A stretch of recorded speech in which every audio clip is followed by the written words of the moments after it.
restriction. Okay, we're moving on to our next work session, Bridge Preservation Program and Load Restrictions. Welcome.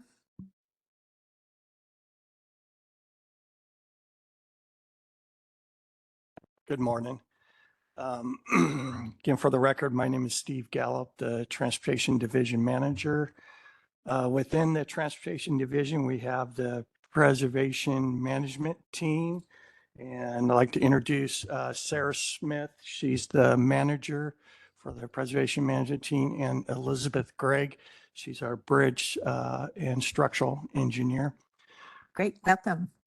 So today we would like to do a presentation on kind of overview of the bridge program, and then also talk about load restrictions that in preparation for next week, we're going to come back and have a public hearing on revising or amending the load restriction ordinance and ask your approval on that. So with that, I'll turn the time over to Sarah. Thank you, Steve. Thank you, Steve, for the introduction. Again, for the record, my name is Sarah Smith. I'm the Preservation Section Manager in the Transportation Division of Public Works. Here with me, I have Elizabeth Gregg, our star bridge engineer. She's a great partner for me. So I just wanted to thank you for taking the time to meet with us today. And just to set you up with the purpose of this work session, it's primarily to provide you information about the Public Works Bridge Preservation Program. Then we'll move to load restrictions on county bridges and the annual bridge report. And next slide, please. Or you're on this. No, I'm sorry. You've already moved forward. Thank you. Can you go back, Rebecca? Thank you. Okay. So this is an overview of what we'll be discussing today. We'll first go over the Bridge Preservation Program, and that program is mandated with federal regulations that govern bridge inspection, including our responsibilities as an organization that performs bridge inspections and how our program is structured to meet the federal requirements. We'll then introduce the preservation management section and discuss the staffing, our general duties, and funding sources for the program. And then we'll move on to discuss the load restrictions on bridges in the county. And then last, we'll discuss the annual bridge report. Next slide. So the first topic to cover is the federal requirements. I just wanted to kind of set up that the next few slides are very busy, but the main thing we want to present is how we meet the requirements. So as you can see on this slide, I've pasted an image of Title 23 of the Code of Federal Regulations, 650 Subpart C, which are the National Bridge Inspection Standards, or NBIS. And then we will be going over these in the next few slides. So the NBIS lays out the laws and regulations that Clark County must follow as a bridge inspection organization. And these regulations state that each state transportation department must perform or cause to be performed the inspection of all highway bridges that are fully or partially located within the state's boundaries, except for bridges owned by federal agencies or tribal governments. So Clark County is considered a sub-entity to WSDOT for the purpose of bridge inspecting. WSDOT delegates certain functions to the county and provides a qualified program manager. So the Clark County Bridge Program inspects bridges located within the county limits, except those that are owned by the state, which inspects all the interstate and state highway bridges, or those that are within the city jurisdictions that are within the county. So next slide, please. So under the NBIS, we must provide qualified personnel to perform the duties of the inspection program. These personnel include the program manager. As I mentioned before, WSDOT provides the program manager, and at least one team leader. All personnel must pass a Federal Highway Administration approved comprehensive bridge inspection training course, and there are other requirements depending on the position. So just to give a little background on the program manager leads the bridge inspection organization. They have overall responsibility to ensure that the program conforms with the National Bridge Inspection Standards. They must be a registered professional engineer and have 10 years bridge inspection experience, in addition to the comprehensive training that I mentioned before. So as I previously mentioned, WashDOT provides a program manager for the counties through their local programs bridge engineer. And then moving on to a team leader. A team leader is basically a certified inspector. They lead the bridge inspection team. They must meet one of 4 qualifications, which cover a range of experience and education, ranging from 5 years experience in bridge inspection to 6 months experience in bridge inspection, plus a professional engineering license. On the slide there, you can see that we currently have 4 certified team leader inspectors and 5 assistants gaining experience towards certification. And so the assistant inspectors, they accompany team leaders during bridge inspections. They don't need any specific qualifications because they are gaining experience. And then after a certain amount of time, they take that course and their experience is verified, then they can become a team leader. However, it is more difficult now to become a team leader without a professional engineering license, which makes it a challenge to have enough certified inspectors. Since 2022, we have actively recruited existing and newer staff to become certified team leaders after experiencing staffing shortages that nearly affected our ability to stay in compliance with inspection responsibilities. And then just to kind of note, though, even though we have 4 team leaders and 5 assistant inspectors, we still only have 1 full-time dedicated bridge program employee, which is Elizabeth, who is our bridge engineer. Next slide. I have a quick question on that. Are there vacancies? Are we fully staffed? It's sounding like we could use more staff in this arena. Oh, so preservation management is fully staffed. I will talk about more of that later in the next few slides where I talk about our section and how it's made up and how we get assistance. So Okay. is that okay? Thank you. Okay. That's great. So this slide covers the federal requirements for bridge inspection interval and procedures. So generally, each of our bridges receives a routine inspection every 24 months. More frequent inspections or other types of inspections may occur depending on the conditions at each individual bridge. So other inspections can be things like a damage inspection due to a bridge strike, such as when a vehicle hits a portion of the bridge structure. So we'll get a call about that, and Elizabeth will make sure to get out there and inspect the bridge. Or we might just do monitoring inspections, such as during high water events for certain bridges. So on the slide there, you can see an image of the Washington State Bridge Inspection Manual. We utilize this manual. It's also, we call it the WSBIM, which is kind of a funny acronym, but we use that to inspect and rate county-owned and operated bridges. The manual covers the minimum requirements for what to inspect, how to inspect, and how to report and store this inspection information. And the WSBIM is in compliance with the federal requirements. Next slide, please. And then this slide covers the county bridge inventory requirements. So the county maintains an inventory of all bridges we inspect.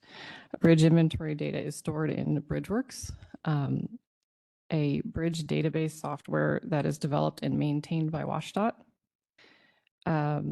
We update and maintain bridge files for 82 county jurisdiction bridges. 60 bridges are part of the National Bridge Inventory, meaning they meet the definition of a highway structure per the NBIS. They are on the federal list of bridges. The remaining bridges are not included in the National Bridge Inventory, but we still manage them the same way to meet standards of good practice, which is in the Washington Administrative Code for inspecting bridges. So within BridgeWorks, there are many files that are maintained, including inspection reports and inventory reports. The bridge design plans are maintained there, photographs, load ratings, which document the weight-bearing capacity of each structure. If there are damage reports, those will be in there. And scour appraisals, which documents whether a bridge does or does not have the risk of water eroding the structure. And then scour plans of action, which documents the actions that we will take during high water events, including monitoring bridges or maybe even closing a bridge for a certain amount of time.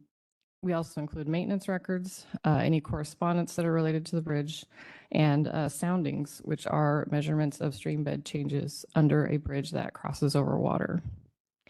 Federal and state program engineers perform quality assurance on our bridge inventory for these items.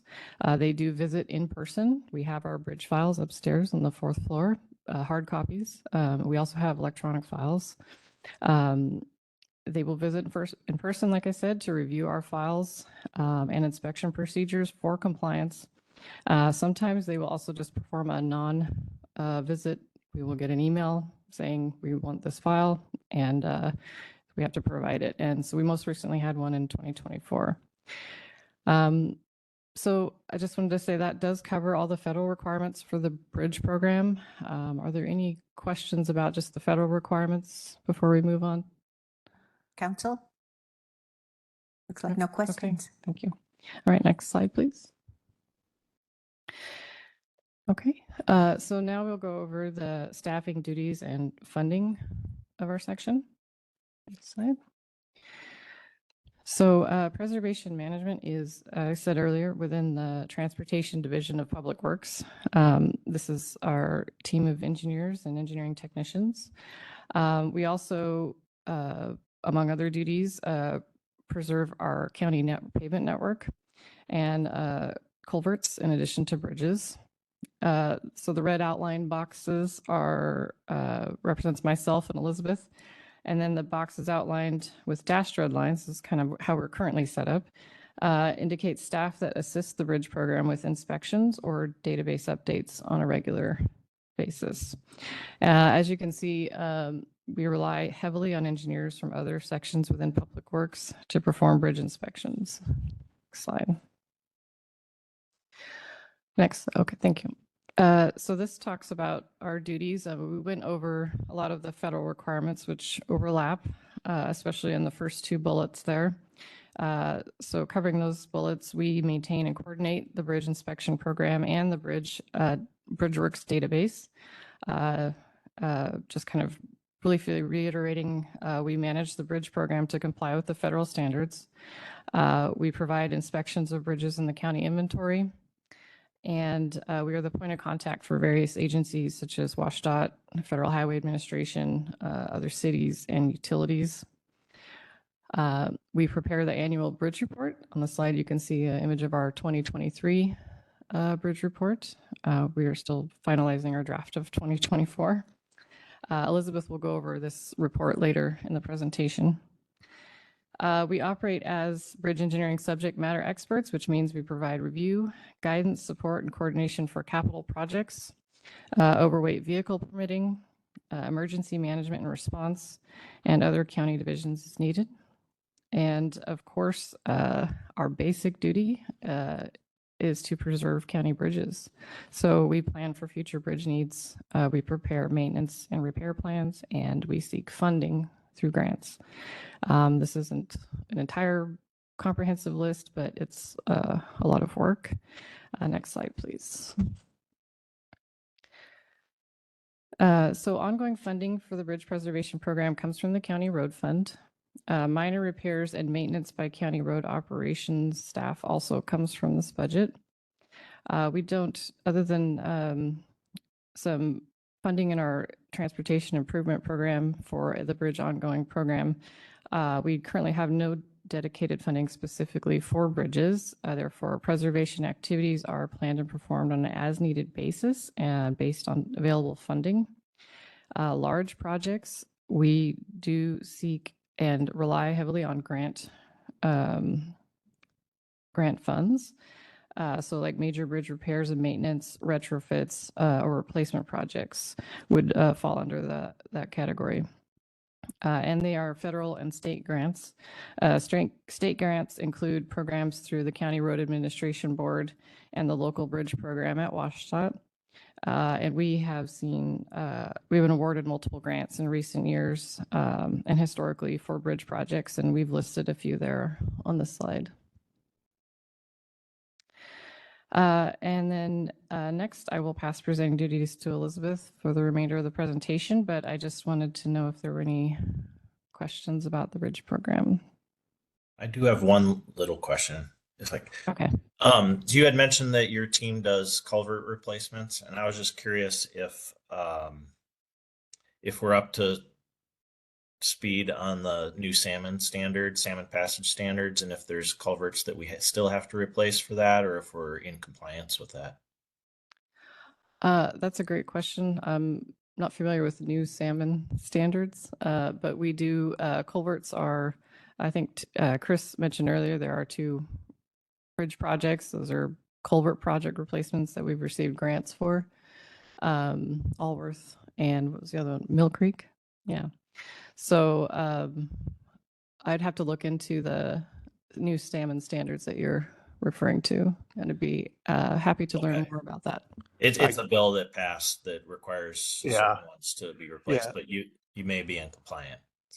Yeah, I can kind of take a stab at that. Yes, our environmental team in Public Works, they're on top of that as far as salmon passage requirements and things. And so we do, especially our projects that, like our project that we're doing at 179th and 29th, we're putting a new roundabout in. There are 2 culverts on that project that are getting replaced with bridges because of those requirements. So we're constantly looking at that, those requirements, our projects. Thank you. Thank you. Thank you, Councilor Little. That was my question too, so thanks for asking it. Okay, please go ahead. Okay, Chair, Elizabeth. just Here we have another question. one quick question related to funding. So ongoing maintenance repairs are provided by the road fund, larger projects by grant. That makes me nervous in the environment that we're in. And so I'm kind of curious, aside from the the grant environment that we're in, is that enough, relying strictly on grant funding, is that enough for us to be sustainable in terms of we are getting things, the larger projects done, and we're not creating a deficit to where our infrastructure is slowly declining? Yeah, I would just say so far, I have not received any indication that some of the grants we're applying for, we actually just applied for a grant for a replacement and seismic upgrades. So at this time, I haven't seen any indication that our grant funding has been affected. And it's pretty recent. I do agree the environment has changed. But I also like to let Elizabeth speak to it if you'd like to. Yeah. So for the record, this is Elizabeth Craig, the Bridge Preservation Engineer. So as a whole, the condition of our bridges in the county is actually fairly good, especially in comparison to the rest of the state and the rest of the county. So we don't have a lot of bridges that need large projects. Most of the large projects that we apply for are more preventative type projects, seismic upgrades, scour mitigation, things like that. It's kind of rare that we really feel the need for a lot of bridge replacements. So I would say that as far as the current grant environment goes and the deficit of bridge repairs, we're in a pretty good position right now. So I don't anticipate that that we'll need a lot of bridge funding. But as as our bridges condition changes, we might come across a project where we say, okay, in the next 5 years, we're going to need to do something. It gives us a little bit of time to plan for future activities. So we'll have a little bit of warning if we do need to come up with some funds. Thank you for that. And I'm just kind of wondering, like, I mean, I don't know anything about this, but if that funding structure were to change in the future, how do we do that? I mean, do we kind of like with our clean water program, we just now started to like inventory the pipe and start knowing that we're going to need to sock away X amount of money for replacing that infrastructure over time. Do we have anything like that at all for our bridges? My understanding is the grant funds we receive pretty much cover the whole cost of the replacements or the upgrades, and the county provides a match, and it's generally a pretty small match. So I think that yeah, I think the concern is there again, as Elizabeth mentioned, our inventory is pretty healthy. We actually benefit from a lot of former staff who managed this program very well and was very good at, getting grants. I can't say enough about, Chris, our programming team. We have been successful at the county at getting grants. In fact, sometimes we won't get grants because we've already been awarded so many grants. I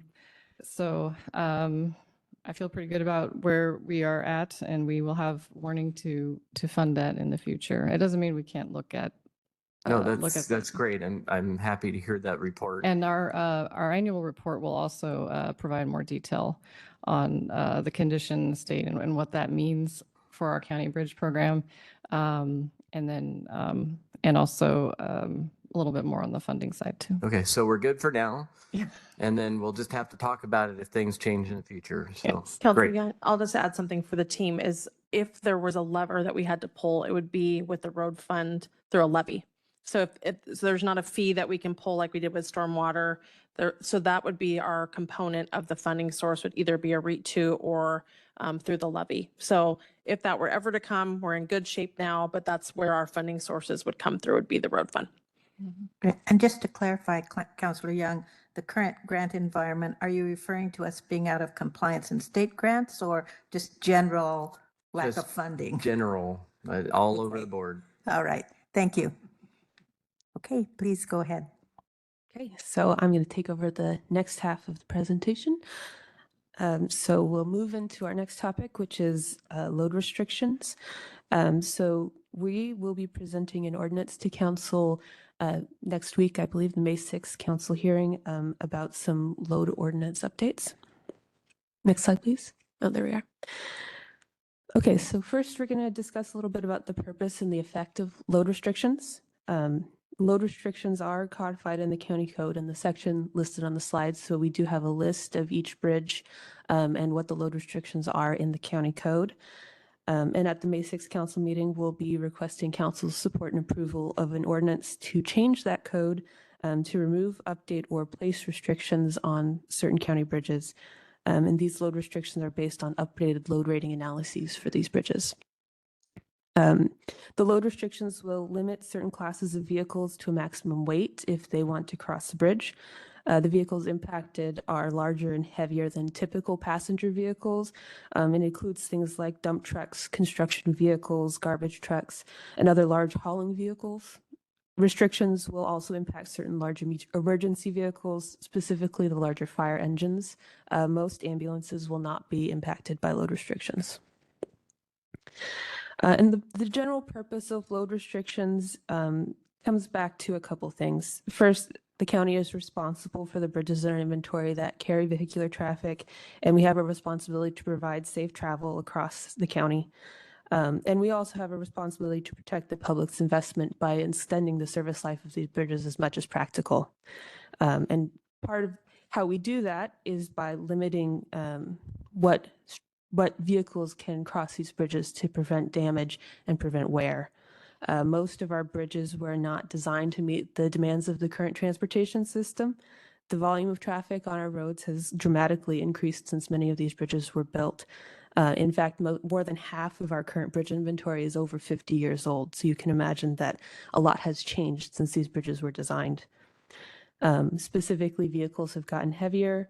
There are new vehicle types that we see crossing these structures that have different axle weights and different axle spacings. And there's been an increase in in these hauling vehicles, specifically ones that run on annual permits without specific routes. And by state law, those trucks are allowed to be up to 105,500 pounds. So it's a significant weight that can cross a bridge unless there is a load restriction in place. And again, these load restrictions are just a way to help preserve these bridges and prevent damage and wear. Next slide, please. Okay, so once the ordinance is approved, the county will have a total of 18 bridges with load restrictions. These are noted by the magenta dots on the map above. These load restrictions are updated when conditions at a bridge changes, usually because of construction or because of damage. Load restrictions are based on load rating analyses, so they are based on math. And all the county bridges are required to have a load rating analysis on file that goes back to some of our federal requirements for the bridge program. This includes new bridges, which are required to have an inspection and a load rating within 90 days of opening to traffic. Obviously, we don't expect new bridges to need a load restriction, but we still use that load rating analysis to help with things like overweight permits and tracking the condition and changes of the bridge over time. Load restrictions do require the county legislative authority to approve them, which is the council. But there are some other legal mandates from FHWA and WashDOT that we also have to follow. We do have to post signs at the bridges noting the restrictions where a bridge cannot carry legal loads for certain truck configurations. There is a list of standard truck configurations that we do our load rating analysis based on. Clark County manufactures and installs our own signs, including load restriction signs at the bridges and also advanced warning signs, which are intended to warn trucks in time to either turn around or take a detour before they reach the bridge. By federal requirement, load restriction signs must be posted at National Bridge Inventory bridges within 30 days of receiving an updated load rating. So to be in compliance with this rule under county engineer authority, some of these signs have already been installed at NBI bridges or removed where they will no longer apply. And 3 more signs are expected to be installed by May 10th. For non-National Bridge Inventory bridges, the load posting signs will be installed after the ordinance is approved. And then throughout this whole process, we'll also be working with the public information team to provide outreach to various entities about the load restrictions. And all the load restrictions and detour routes will be posted on the website. Next slide, please. Chair, Yes, go ahead. I have a load restriction, couple of questions real quick. One is, do we have an issue with compliance? I mean, are there excessive loads going over these bridges? Do we know that? And how do we control that, if at all? Yeah, so we install the signs, and for the most part, it's, the honor system. Unless you have a police officer stationed at a bridge watching for, oversized trucks crossing it, there's not really a way for us to catch somebody breaking the law. But we do have the authority to enforce load restrictions. So you can get a ticket for, crossing a bridge when you're not supposed to. Is that ticket a significant deterrent? Probably not. Is that something that we can control, or? I think that is mandated by state law, so I'm not sure it's something that we could change. We also have like routes, people that know that they have heavy loads, they come in, they have to get what's it called? Overweight permit. Yeah, overweight permit. And within that, it also lists their route that they want to take. So then we have to approve that too. So we do have some control of that, of which, bridges they're going to be going over and their routes and stuff through this permit process. Okay. So, Yeah. And then my last question, it may come in the future. So if it does, we'll just go forward. But I was curious what changes. You mentioned 3, I think, but are you going to go over what changes there are this year versus the last time we went through this process? Yes. Okay. So at the public hearing next week, we'll be talking more Okay. in depth about Okay. what changed. Great. Thank you. Okay, I have a question on load restrictions too, and I think Councillor Little has his hand up, but I was wondering, with some of these, like I'm thinking of aggregate mining, where there's just, I think with Yaco Mountain Mine, I think there's a truck and pup every minute going across there, and I noticed there's one, I don't know exactly where that northernmost dot is related to, but do you consider the frequency of these especially heavy trucks going over bridges? Yeah, so we do traffic counting at most of our bridges, and that usually gets updated every 2 to 5 years. So we have an inventory of what kinds of vehicles are crossing each bridge.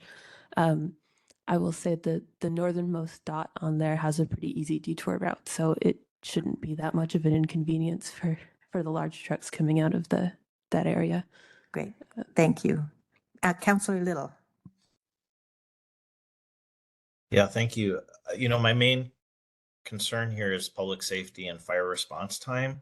And I was just wondering if, I don't know if this request is for Amber, but for next week's hearing, if we could be provided information on what these new load restrictions will place on fire response times in those neighborhoods, and also if it's going to be a big public safety concern, I'm wondering what our options are and whether there will be recommendations to replace some of these bridges that are going to be a public safety concern. So just curious if you already have some of that data or can share anything related to fire response times for the big, large fire trucks. I think, Steve, that's something we can look into as far as response times. I know we've had load restrictions. I don't believe we've heard any concerns from the fire districts about not being able to have good, response times in relation to the restrictions. But that's something we can look into. And then, what was the other part of your question? Well, if there are concerns and there's not areas Oh. that are, able to be accessed, it looks like the options would be that we'd have to replace that bridge or put it higher on the priority list. Strengthen it. Yeah, thank you. You reminded me. I did want to mention the bridge report does list our prioritization for how we go after prioritize bridges for replacement, repair, retrofits.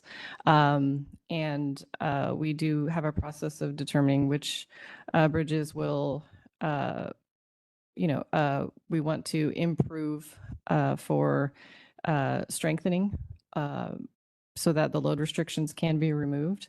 And we can, I think, prioritize that places where the fire response time or emergency response time would be impacted would be a prioritization that we would use. And we do work with emergency services too on, any of these load restrictions, especially it's going to affect them. So. And just a note, you mentioned that the ambulances themselves aren't heavy enough to be restricted. No, correct. Okay. I would just add for Councillor Little, when you get out into those areas, typically the size of fire truck that's going to respond is not the ones that are typically in the city. So, we can work and make sure that we're in the northern areas or any of the areas that we have that would be that we're looking into that as well. Okay, I think we're ready to move on. All right. Okay, so the last topic we'll cover today is a brief explanation of the annual bridge report. As with the load restrictions, we'll be presenting this more in detail in a June council meeting. Okay, so the annual bridge report is required as part of the Washington Administrative Code, and the code requires that the county engineers submit the findings of the bridge inspection effort for each year, and it also enlists certain items that we have to include in the report. The report is required to include recommendations as to the replacement, repair, or load restriction of bridges. It should also be available for reference during the preparation of the 6-year transportation program. And the code also recommends that non-NBI structures be included in the report, which we do include in our annual report. So you'll be seeing both national bridge inventory and non-national bridge inventory bridges in our annual report. Next slide, please. In general, the bridge report will be presented to council each year in May or June. This year, we're targeting the June 3rd council meeting. The council approved report will then be provided to the County Road Administrative Board. Some other topics that will be covered in the report include an overview of the bridge inspections that we performed that year and a summary of the bridge condition. It also includes the construction effort and accomplishments for the year and future bridge program plans. A full list of the bridge inventory is included as an appendice to the report. If you have any specific items you'd like to discuss about the annual report, please say so. Any questions from council? I did have Good. one more quick question. When, when you perform a bridge inspection, is that typically just one person in the field? Is it multiple people? How does that work? Yeah, so bridge inspections, we always go in pairs. Sometimes we go, we have 2 or 3 people. It depends on who's available that day. We always have at least one team leader that's required to have one team leader on site for a bridge inspection. And then the other 1 or 2 people are usually assistant inspectors who are gaining experience. Okay, interesting. And I'm kind of wondering, like, I know just from my own experience from inspections, different inspectors will see different things. So do you make an effort to kind of rotate who goes and inspects from year to year to get different set of eyes on each one? Yeah, I mean, we don't have a conscious effort to do that, but it's usually dependent on who's available. So we cycle through different inspectors for different bridges pretty frequently. And then for consistency's sake, I'll be reviewing each report before it gets submitted to WashDOT, just as a QC on our side. I So- would assume that it's probably pretty much a line item thing that you have to go through, and so it makes sure that you don't miss anything. Yeah, it's a report Yeah. that they go through. Yeah. Okay. Another thing I want to add is you've heard the acronym NBI. And so that's the National Bridge Inventory. And so what that means is, like Sarah was saying, we have 82 bridges, 60 of them are NBI bridges, which means they meet that National Bridge Inventory criteria, which means it has to be a bridge that carries vehicles and it has to have a certain span length. I think it's 20 feet. 20 feet. Is a span length that it has to have. So if it meets those criteria, then it falls on this National Bridge Inventory and has to be inspected every 24 months. The ones that are not NBI bridges, we still inspect those every 24 months, like Sarah was saying. So they still kind of follow the same criteria, even though they're not required to.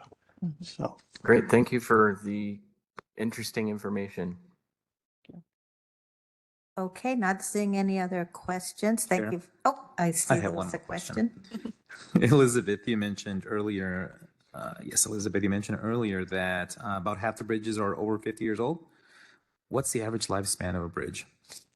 So most bridges are designed for either a 75 or 100-year service life. So, 50 years old, we consider them about halfway through their service life. Thank you.